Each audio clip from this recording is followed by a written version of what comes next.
Yo, what's going on? Today in this video, I'll be talking about Batik Air, an Indonesian airline, a budget airline. In this video, I'll be going in talking a little bit about them, the service, and if you should choose them while flying within Asia and especially within Indonesia and Malaysia. So when it comes to flying around Asia, there's a lot of budget airlines.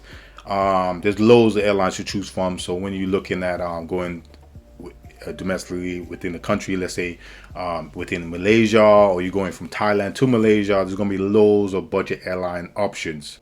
If you're new to the channel, don't forget to hit that subscribe button, hit the like button too, and support the channel so I can bring you more videos like this. Some of the ones that are always going to pop up is Asia Air, Cebu Pacific, Scout, Lion Air, and Vet Jet Air. And of course, Batik Air. So these are Asian airlines, Asian budget airlines, but from different countries in Asia. And the main one, obviously, that stands out, if you've ever been to Asia, of course, is Asia Air. That's the main one. That's like when it comes to UK, it's like our Ryanair, right? It's the number one budget Asian airline, and probably the best. But today I'm talking specifically about Batik Air, who was previously known as Malindo Air. If you do your research, there was a huge story of a couple Malindo Air aircrafts going down and crashing and stuff like that. So they had a bad reputation, and they really got a huge dip in stock and in just people taking the airline. So they revamped and changed the name, revamped everything, colors, scheme, everything, and revamped and came out as Batik Air. So now they're called Batik Air. So if you're literally Googling, and let's say specifically flying within Malaysia, going to different cities, this will come up a lot. Now, this is a really good airline. The revamp is really good, very good customer service. Some new airlines, the design of the planes are pretty new. It's pretty good all in all. Also, again, this is my experience I'm talking about, so probably other people's had different experiences. Some have probably really bad experiences.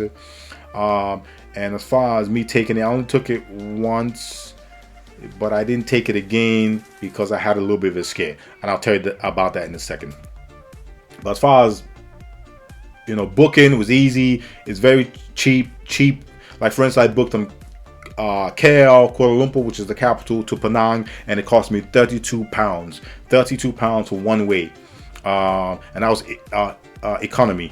And with that, I think I had a seat selection as well. So 32 pounds. It would have been cheaper if I didn't have any seat selection, but I'm tall, so I like to have pre-seat selection. And if you wanted to go business, they have business just like seats in front. It's like domestic business, so it's not great, but it's probably a little bit more leg room, and maybe prosecco, and maybe a meal. That's about it. And first boarding. That's about it, pretty much. It's nothing special with business, domestic. But anyway, business. If you wanted to go to business, it will cost you between like 75 to 80 pounds. And that comes with more luggage as well, which could be a bonus if you're traveling with a lot of baggage. But yeah, generally 32 pounds one way. That's pretty cheap. That's pretty dope. It's an hour flight from, a little bit less than an hour, about 50 minutes from KL to Penang. Going to the airport, checking in, everything was on time. The flight was on time. We boarded on time, so that was pretty good. But here's the kicker. Get on the plane. We're literally on time. I meant to meet my friend in Penang, so they're already there. They get there before me, so they're already waiting for me because they came from Thailand. And we're literally about to land, and I'm half asleep, trying to get quick nap in. And as I go in and out of sleep, I realize we've literally attempted to land about 3 to 4 different times. So imagine literally looking at the window, about to land, sleeping, then realize like, damn, we never hit the ground. What happened? Then open your eyes up and you're back in the sky. So we were just doing this. All right. But for some reason, so the pilot comes up saying, ladies and gentlemen, sorry, we can't land. We're going back to KL. So imagine getting on a plane, getting to your destination. You can see your destination outside the window. You're about to land, but then you can't land. You're going around the circles in the air. Then the pilot goes, listen, we're going back to the original destination where you came from. Very weird. Talking to the poor air hostess, cabin crew had no idea what was going on. So they were just as shocked. Like, talking to one of them, she's like, I've been flying 5 years and this has never happened. I don't know what the hell's going on. She didn't know as well. And so we had to go all the way back to KL. So we get back to KL. Again, this is the only time this really happened to me my whole time in Asia. I've been to many Asian countries. Again, it could be just this flight. Again, I'm just talking about my experience. And this is the first time flying with this airline. I mean, everything until that was pretty good. And also, it was good again after that. So basically, we come back to KL. Obviously, everyone's pissed off. We're meant to land at 3 p.m. All of a sudden, it's 5 p.m. Back in KL. We're like, what the hell's going on? We want to get to obviously you paid and you want to get to your destination. So they have everyone. As soon as we land, we get off the plane. We have everyone in this lounge area, and the guy's just doing a great job and trying to talk to everyone. Because obviously everyone's alarmed. Like, what's going on? Everyone wants to get to Penang. So they make an announcement saying everyone stay there, blah blah blah. And finally, I said, look. I even mentioned this. I said, get a loudspeaker and just, instead of talking to everyone individually, just talk to everyone mass at one time. So basically, they just said, look, we're going to put you, there was something to do with the landing gear. This first, they said it was the airport. They couldn't land because of the wind, but it was something to do with the landing gear, which was weird because we landed easily in KL. So I don't know still specifically exactly what it was, but it was something to do with the plane. And we're going to put you on another plane. So literally, they had us. Honestly, man, the ground staff were amazing. They had us on the ground for an hour. Honestly, I went to the bathroom. I went and got some coffee. They had us for an hour. If you think about this, that's amazing because we had to change complete planes. So that means they had to go grab all our baggage, right?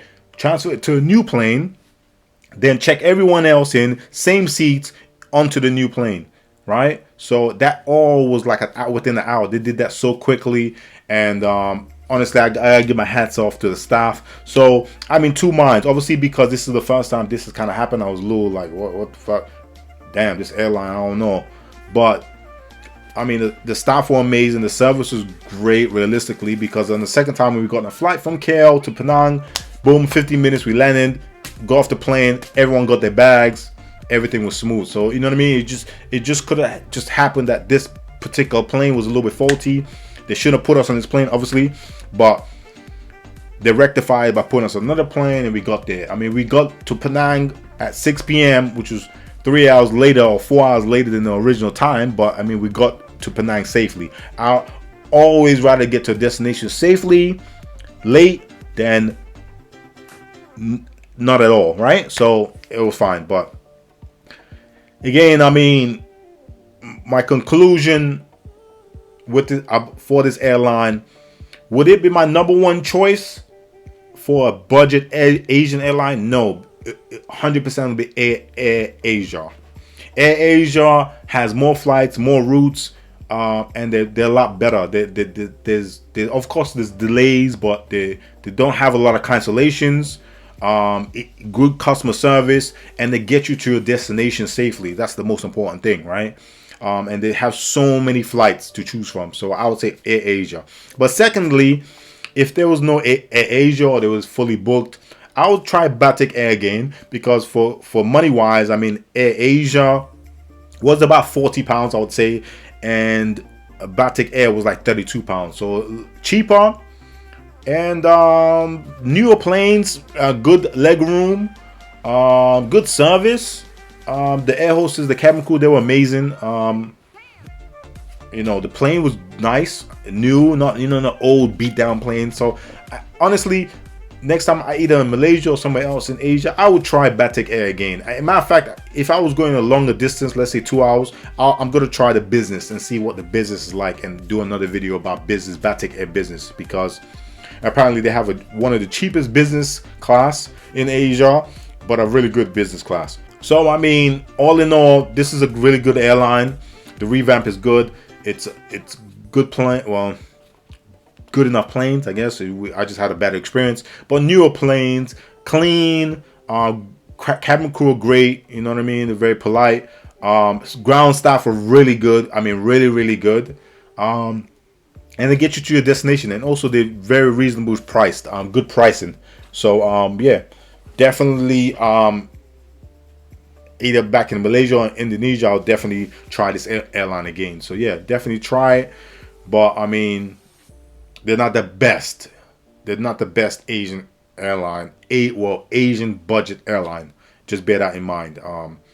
But definitely give it a go and try again too. Like for all 5 or 6 known ones in Asia, it's not, Batik Air is probably will not hit your top 5 or 6. But it's an airline worth trying, definitely, especially in Malaysia. If you want to go short, like KL to Penang or KL to Langkawi or Langkawi back to KL, try Batik Air, definitely. Hit that subscribe button, hit the like button too, and support the channel so I can bring you more videos like this. I hope you found this video helpful, and please bear this in mind, my intent for this video is not to put you off Batik Air at all. It's just give you a little bit of insight, give you a little bit of what to expect, cost, service. So like I said, all in all, this is a pretty good airline, especially if you're going within Malaysia or within Indonesia. It's a great budget airline. It's a newly revamped airline, and it's pretty good, definitely. And it's definitely good to the eyes, good leg room, and it's a decent plane. So yeah, I definitely recommend them and give them a try. Till next time, peace.